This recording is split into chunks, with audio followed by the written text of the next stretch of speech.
And we're live. Hey, boys. Hey, evening. What's up, Lance? Hello. It is June 24th, 2015. The Alaboom is here. We have a classic Alaboom, if you will. We got Mr. Ricano. How are we doing, Anthony? Hey, Detroit lost today, by the way. Yeah, to Cleveland.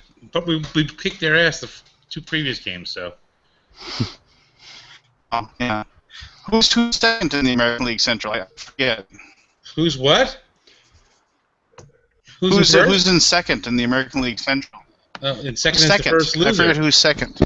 Second is the first loser. Oh, okay. Okay. Well, anyway. Mr. Reynolds? Yep. How's it going? As talkative as ever. We have our professional hanger on, Keith. Hello. Now, Keith, I got to ask. Did you? I did a review just recently called for a game Tavern Fame. I don't know if you took the time to watch it, but inside, you have to make bets and wagers and brag to get bar patrons to join you. And I say these are like bar patrons. They're kind of like group Keith Collinses of the world. So I gave you a shout out. In the, I have not seen that yet. Well, go check it out when you get a chance. It's a pretty fun game too. So, all right, and then wow, look who's slumming with us, Marty. Hey, how's it going? Fresh off his Cool Mini or Not fan extraordinaire. You were like everywhere at that, man. Every single picture I saw was you saw Marty in the background or Marty smiling or Marty. Yeah, I don't know. No, well, yeah, but I mean, you're also just like you seem to be you and Rodney were like playing every single game that was there. Yeah, I think the only people there were Marty, Brittany, and Pete. And that was yeah, I thought I wanted to make sure and get on and share a couple of the games I played there because they're pretty cool. So thought you might be interested in them. Yeah, well, and the occasional Travis would show up, who is auspicious in his absence here. At least was that no? It was Origins where he almost died. Did he almost die at? No stroke at Simon. He was good. Okay. It's like we're laughing about somebody who almost died. He didn't almost die. He's okay. It's a great story, though. I got to hear it like 6 times at Cool Mini or Not. Well, we've heard it 12 times on here, so. Yeah. Travis is a great guy. And then we got somebody from Estonia, Lithuania. Where is it now? Azerbaijan. And Robin, you seem to have like totally lost your razor. It looks like. I have. I didn't shave last weekend. I shave like once a week, and I didn't do it last weekend. I'm sorry. It's despicable, I know. I'm sorry, and we have put some sunglasses on so I can make my Jean Reno comment. I don't have any to hand. Sorry. Still dark out. All right. Well, isn't it morning where you're at anyway? It is 4:15 in the morning in sunny Denmark. Well, not so sunny Denmark. Very good. Yeah. All right. So, well, Marty, you mentioned you were at Cool Mini or Not, which is weird. I always thought this is a preconception of mine. Obviously, I was wrong. I always thought Cool Mini or Not, the expo, was like for cool mini games, but apparently, like other people like have their own booths and what have you, right? Yeah, they do. So mainly it's their kind of launch pad for their games that are getting ready to come out and whatnot, but they still bring in other vendors into the hall to promote their games, and they have a pretty decent-sized gaming library of a bunch of different games. They have somebody was there running a HeroClix tournament, so it's not just about their games. Okay, well, that's cool. But, okay, well, regale us with the story. What's one of the games you played that you really liked?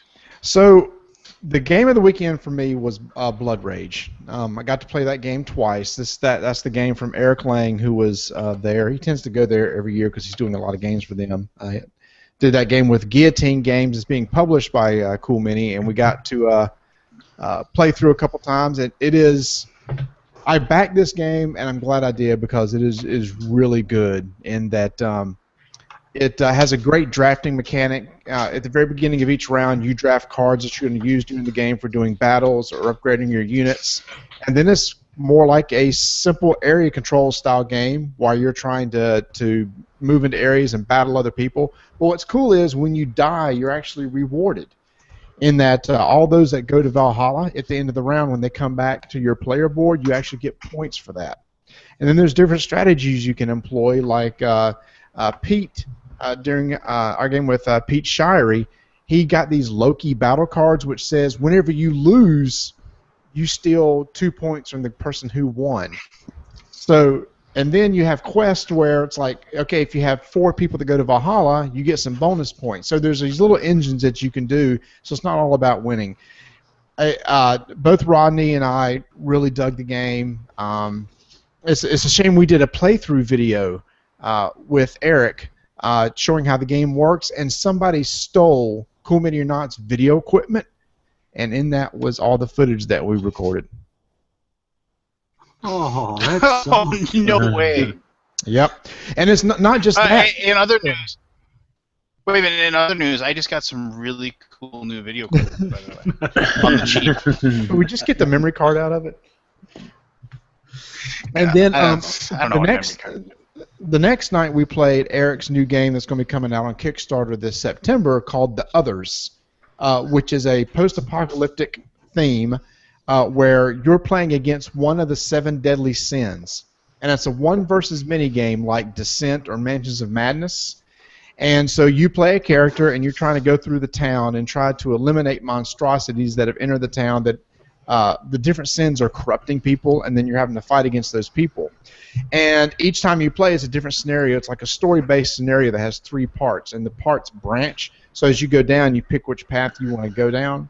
And the goal is to survive. Meanwhile, the guy that's playing against you, the goal is to kill you. But the really unique mechanic about the game that makes it stand out a little bit is there's this thing called a corruption track. You have 0 through 7 on the corruption track.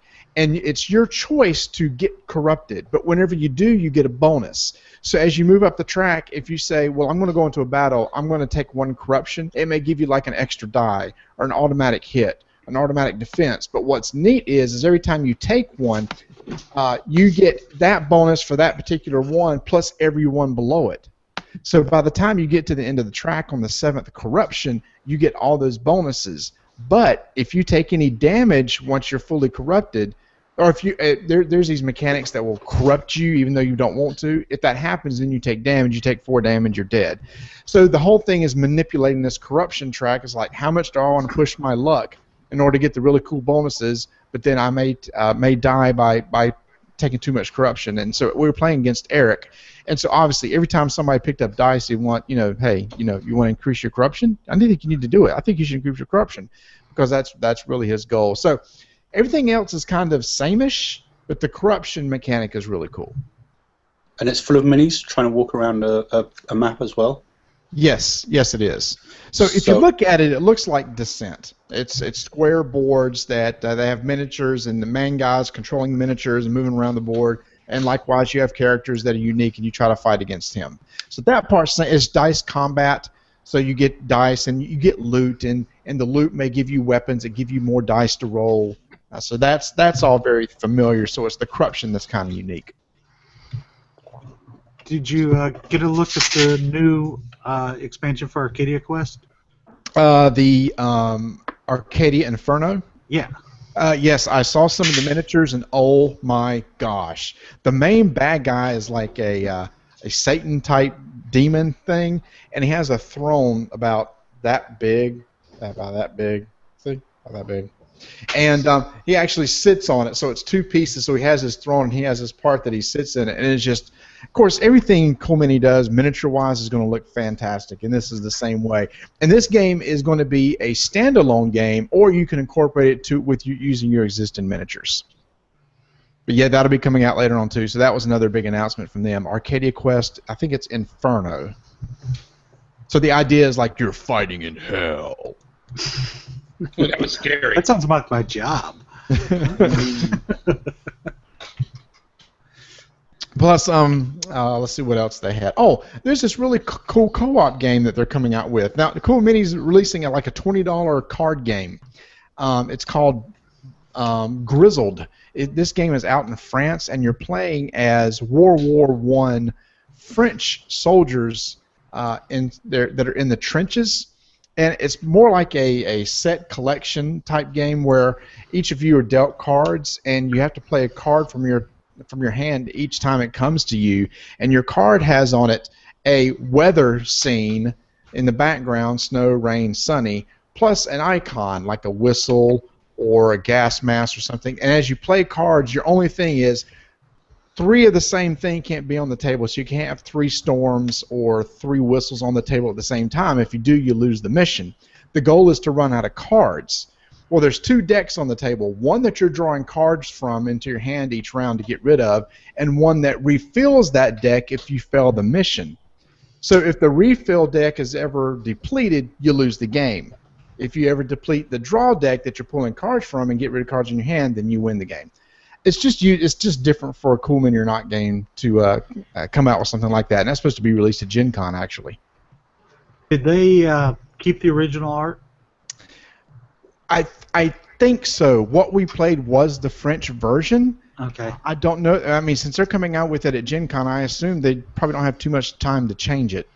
Yeah, the art was done by a gentleman that was killed in the Charlie Hebdo attacks in Paris. That's right. They did tell us that. That's cool. Oh, that's right. That's the story behind it. So somehow somebody in Cool Mini or Not knew that gentleman, and kind of as an homage to him, they wanted to bring that game to the States with the same art and everything and release it as kind of a dedication to him. That's why that's coming over here. I can't pronounce the French title, but yeah, it's got neat little art on it. Yeah, it does. And speaking of another odd game, I got to prototype a game from Eric Lang. It's a Euro card game, which was kind of different. It's about bees. the whole goal is you're trying to collect flowers out in the field, and you collect sets of flowers, and you get points based on those sets, and the person with the most points wins. But it's a cute little game that he'll be coming out with later on. Kind of different for him, though. Oh, I know that game. Yeah, can you pull it back up again? Yeah. Yep, I've got it on my screen. Yep, that's it. It's a light little cute game. I mean, for $20, it's fun.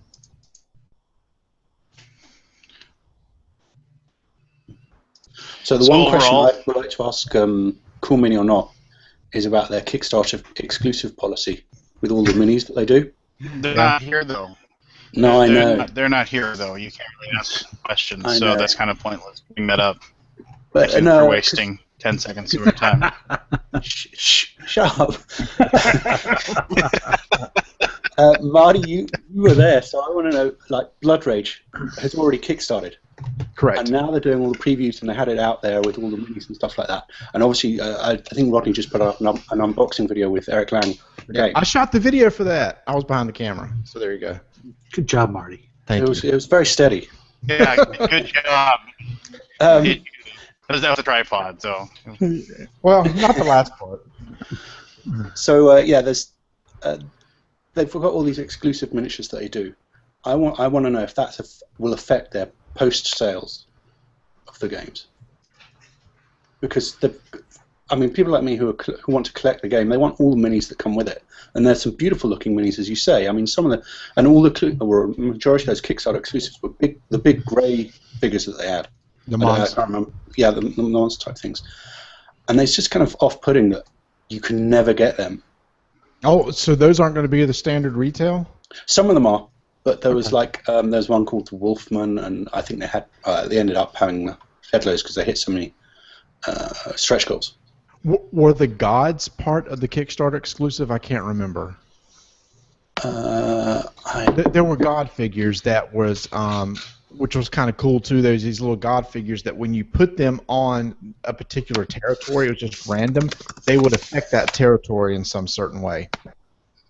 And I couldn't remember if those were Kickstarter only, because if that is, that's a shame, because that really adds a new aspect to the game. I think those are actually they're going to do it as a expansion type thing. The same way, like on the zombies, they do the the small boxes of stuff, like these boxes of stuff, like the VIP sets and stuff. Mm. I think those were going to be included in something like that. So the Kickstarter people got it included in their bid, and then they're going to release it as a add-on or a separate retail item later on. Yeah. Mm. I mean, it was definitely one of those experiences, and I'm not a huge area control fan, but I really dug this game, and it's one of those things I came home going, I can't wait to play this game again. So it affected me that much. It was just a fun experience to play it. The other thing that's really cool with that is they're using these the pop-on stands bases for the minis, so anybody can play whoever they want to play as. You just pop on the relevant bases. Yeah, and they redesigned the bases, so if anybody watching, and if you know, the Arcadia Quest has bases, but they're kind of hard to get on and off. Mm-hmm. These have a hole in the bottom of the base, so after you put it on, you can push through it to push the figure out of it. So they pop on and off a lot easier than one on Arcadia Quest. And in fact, they said that's going to be their now standard base for any types of miniatures going forward. Makes sense. They should sell them on the side as well. Boxes. Yeah, I agree. They should sell a set of those for Arcadia Quest, because like tonight I was trying to take the bases off my Arcadia Quest guys, and those things can get kind of tough to take off. And other mini games as well, not just their own. Well, that's true. Did you just pick up Arcadia Quest there, Marty, or did you already have it? I won it. Nice. Yeah. So I saw you were periscoping a draft. Yeah. How did that work out? It was awesome. We're having a blast with that. So what we did, me and my three sons, we did the draft rules where you hand out, everybody gets 3 cards and you draft one pass to the left, draft one pass to the left, and that's going to be our guild. So we're going to play through the entire campaign, and we're all painting the figures right now. We're painting our guild figures, and I've started painting some of the orcs and whatnot. So that's a fun game. If you haven't tried it, I recommend it as Spain. Marty, did you get to try the World of Smog when you were there? I saw it on the table and did not, and wish I had. I didn't realize what it was when I saw it. Now I wish I'd sat down and played it. Yeah, I backed that one. On the Kickstarter on that one, I was looking at it, and I was like, it looks interesting. And then they had done a video with some guys. I don't know if they're from Portugal or from Brazilian. I think it's either Portugal or Brazil they're from. And I watched their playthrough video, and I was like, oh my god, I have to get this game, because maybe someday I'll meet these guys and get to play it with them. But that one should be coming in September, I think, or October. We're supposed to be getting that. Yeah. That's the one that has the dials on the board itself that turn. That Correct. Rotate. Correct. Yeah. And Victoriana style. And to answer your earlier question, Robin, judging by what I've seen at the Cool Mini or Not booth at Gen Con, they do not have a problem with the aftermarket sales of their products. Well, they should. They should stop doing Kickstarter exclusives. Well, the funny thing about the Kickstarter exclusives is I have gotten rid of almost all of mine. Mainly because there are too many heroes. And that's what they usually are. And the majority of the special abilities on the quote-unquote celebrity look-alike heroes, there are regular heroes in the game that already have those same abilities. So you really don't need them. When I backed Season 3, and I think I only got 2 of the exclusives because I wanted the whole Big Bang Theory crew. Yeah. So I thought it would be funny to play as them. But everything else, I don't really care. I don't care about having Tom Selleck and the rest of them in there. So that's the one that's killing me, the fact I haven't got Dave from Season 1. He's the one I'm missing. Well, all the Season 1 exclusives, but Dave particularly is the one I want. Did y'all do Black Plague? I did not. I did not either. I thought about it, but I was just like, the heck with it. I'm not playing the other one enough to bother with this one. That's kind of my problem. I've been tempted. I like the little character board things that they've got going, and I honestly like some of the heroes they've put into it. But I don't need another Zombicide game I'm not playing. Yeah. The only thing that really gets me And about it is- Cool Mini or Not is that they make these gorgeous figures, but then give you the flimsy player boards. It's like, why can't you put that on like some little bit thicker stock? Even with Blood Rage, the player boards are the little flimsy paper things. If I'm going to pay $100 for a game, give me some decent stock for the tableaus.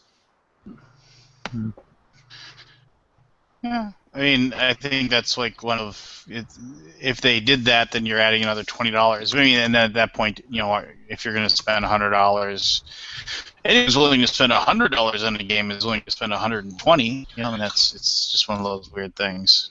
Right, but the other thing with that too is that Zombicide is from Guillotine Games, which is a French company. Mm-hmm. And if you've ever gotten a game directly from a publisher in Europe, the card quality and the quality of everything is always a little bit thinner. Yeah. So it's, why they're not going to print, they're already printing it to be released in, France from Guillotine. They're not going to say, okay, well, we're going to change all the card stock on everything for the U.S. release.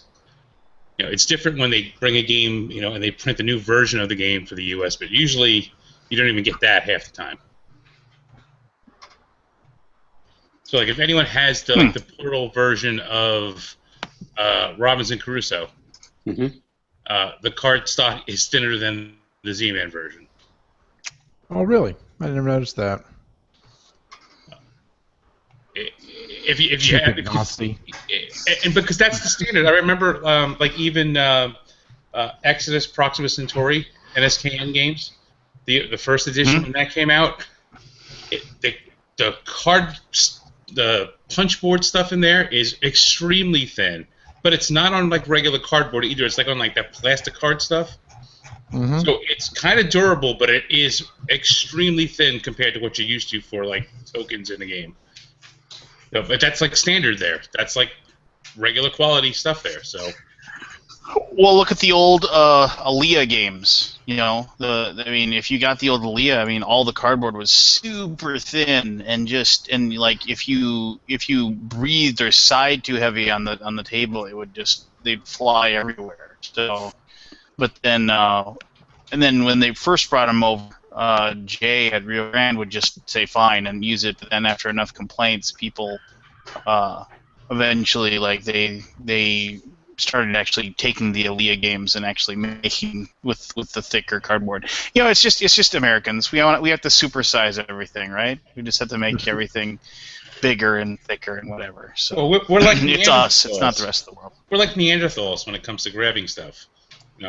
Europeans, I guess, are more gentle when they pick things up. That's what she says.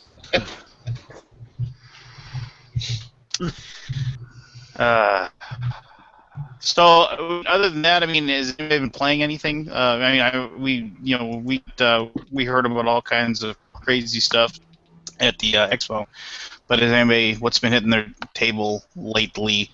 I'll just say this right off before I got a copy of Vagan, or Vagan, if you will.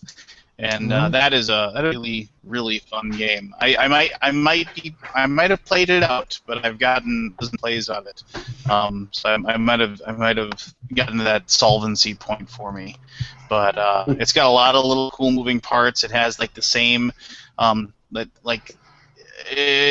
like the old game Thebes, or like the game what was the game about the Scottish whiskey barrels and stuff. Glenmore? And then you can't the whole thing where you take your action and you can skip Glenmore. ahead. Yeah, there you go. You take your action, you skip ahead.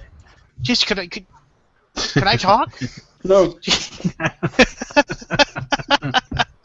But no, and then the next then you don't get to go until it catches up to you. So if you skip ahead because you really want to use a certain action, then people, and that's just kind of fun and cool by itself. But then there's this whole process of like you're trying to build cars when cars were like kind of this new thing, and what you're trying to do is you're trying to build a car that you'll be able to sell and then get good, victory points for, or money for, technically, or whatever. But you're trying to do it in sales to a certain type of customer, and then but you have to do certain actions to get certain kind of customers to these like automobile showrooms. But then if you do it too soon or you play your card too soon, somebody can undercut you and then sell like a car. So like say the card that just looks really nice, and then you got a customer in there that's willing to buy it, and you set your price to like 11. So you get like 11 victory points if you sell it. If you don't protect yourself, somebody can slide underneath you and sell theirs for 10, and they're going to get rid of theirs, and then there's no customer left for you. And so that's kind of nice. It's got some teeth there, and then finally there's actually even a car race where like you're just building one really fast car, and then you race it on this track, and if you you race there, you can get points for doing that too. And I've won games with just never really ever building a good car ever, except for my race car. And just concentrating on that and getting points out of that, or just get sell really really cheap cars, because if you sell like cheap cars that are like crappy, you get like double the points for like for a cheap car. So like you set the price to 2, but if you sell it, you get 4 and stuff like that. It's got a lot of stuff going on, and Matthias Kramer did a really good job with it, in my opinion. And so yeah, there you go. That's my copy of that too. Vagan, if anybody's interested. Yeah, I got a copy of that too. I've only played it once. I have. I played it once, and I thought it was a really good game. It looks like it's going to be a heavier game than what it is, but I guess it's probably a light to medium Euro. Not that there's anything wrong with that, but I had my picture, the way it was, the art and everything just looked like it was going to be heavier. But I think it's a really good little game. I like that. I like economic games, so I like the selling mechanic of that game. Like you said, you can't put your car out on the showroom floor in the market too quick because somebody will just undercut you. So I really like that whole mechanic of it. Would you rather play Kanban or Kraftwagen?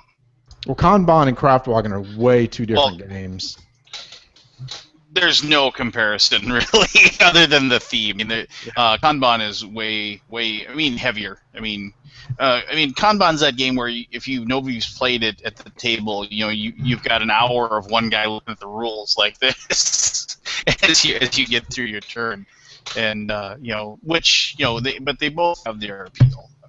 Let's be completely honest. Matthias Kramer, I don't think he's really ever made a real heavy game, honestly. I thought it would be heavier just because it was originally a Spielworks game. But and Spielworks is kind of like known for their heavier Euros, it is. It's just it's got enough meat on the bone to keep it interesting for me. So. What about you, Rob? Have you played anything new lately? Hey, Lance, hold on. I think everything's frozen on YouTube. Yeah, the stream isn't going through. It's playing for me. Nope. And there it hangs. Yeah. About 5 minutes ago, looks like. Looks like it's playing for me. It will until a certain point, and then it'll just stop. Oh. Yeah, it played for me for a while, and then it just went. Yeah. Lance, you've been cutting out a lot on my end. I don't know if there's something wrong on your side or not. My end too. It's just my daughter, watching whatever silly Nickelodeon show is on Netflix that she's fallen in love with recently. Maybe I'll have to be angry dad and go turn it off on her. Talk amongst yourselves.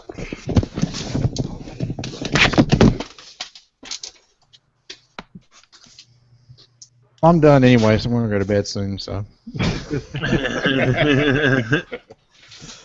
Marty said his spiel. Yeah, I've said all. I've gotten in all the words I'm going to be able to get in tonight anyway, so I might as well take advantage of it.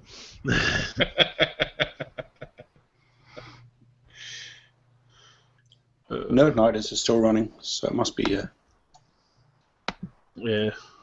an issue with this feed.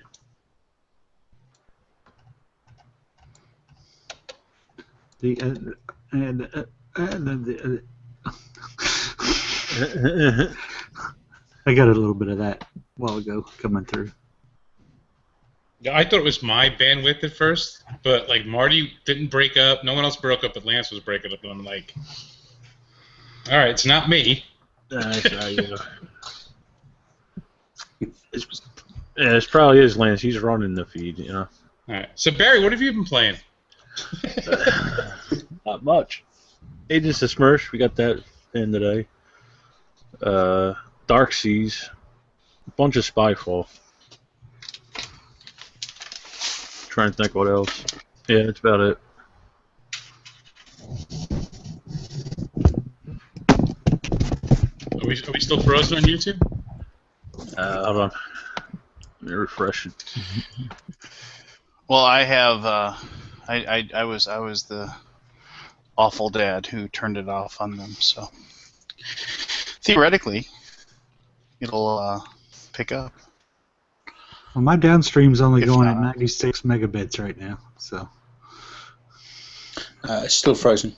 Yeah. Do we need to restart it? You might have to restart it. You might have to restart it. No, you restart it. No. I'm not going to restart it. Let's get Mikey. Yeah. Mike, you'll restart anything. See, Yeah, I'm all not right. the one with the Hold laggy on. connection. There's my proof. You're not right, Marty. I just read what you put in the comments. That's just mean, wasn't it? Yeah, Travis is on Nerd Nighters. That's why he's too good for us tonight. Yeah. He's going from Nerd Nighters to something else, isn't he? He's doing He's doing Meeple He's doing Show. Meeple Show. Yeah.